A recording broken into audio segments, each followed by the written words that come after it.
I now give the floor to the distinguished representative of Israel.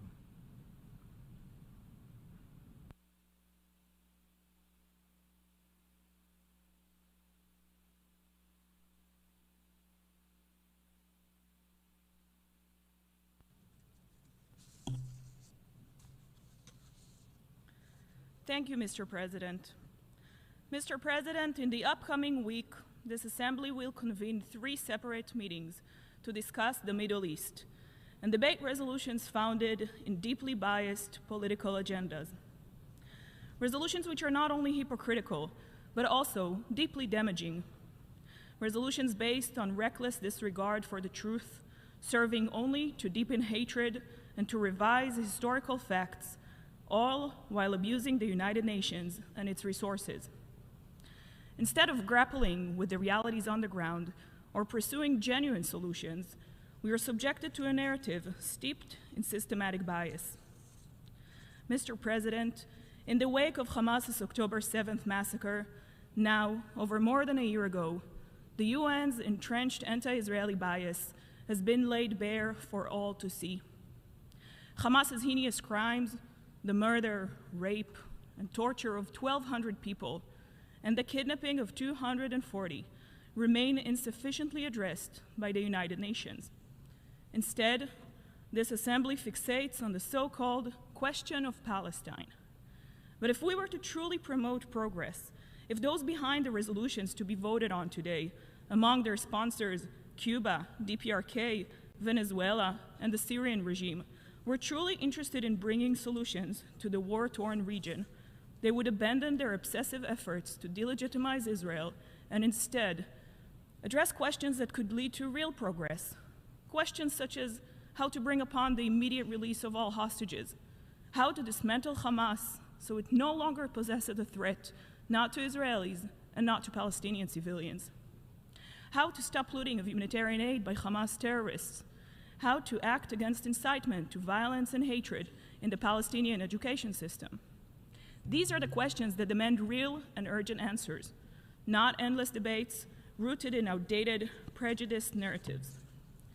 Mr. President, more than a year has passed since Hamas's October 7th massacre. More than a year since 101 innocent people have seen or heard their loved ones. More than a year since toddlers hugged their fathers. More than a year since mothers embraced their daughters. More than a year since parents have been denied a chance to grieve for their children and bring them to proper burial. However, this Assembly is more interested in echoing empty rhetoric. How can we justify the existence of UN-funded bodies, debates, and resolutions which turn a blind eye to the barbarity of terrorist organizations, to the plight of the hostages held in unimaginable conditions in Gaza, while these debates and resolutions point an accusatory finger in one direction only? Hamas continues to exploit its own people as human shields, converting civilian infrastructure, including UN facilities, religious and educational sites, into terror hubs. Hamas abuses UN funds to sustain their terrorist activities, a fact that goes unmentioned in the reports and resolutions debated this week in these halls. These debates and resolutions fail to condemn Hamas's looting of humanitarian supplies, its diversion of aid to build rockets and tunnels, and its atrocities against women and children. Is it not time to confront the truth?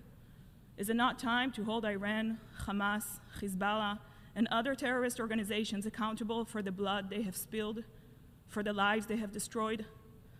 The reports underpinning these resolutions are the product of prejudiced mandates drafted by those with a predetermined hatred towards Israel. These resolutions prolong the conflict and deepen the suffering of those it claimed to defend, all while shielding the true perpetrators of civilian sufferings. Weaponizing the UN against the only democracy in the Middle East is no path to peace. It never has been.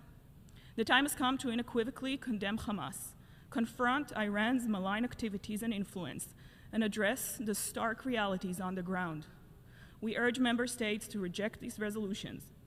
The misuse of UN mandates and funds to advance destructive political agendas must end. Israel will not be deterred, not by Hamas terrorists, not by their apologists, and certainly not by one-sided resolutions designed to undermine our sovereignty. Thank you, Mr. President.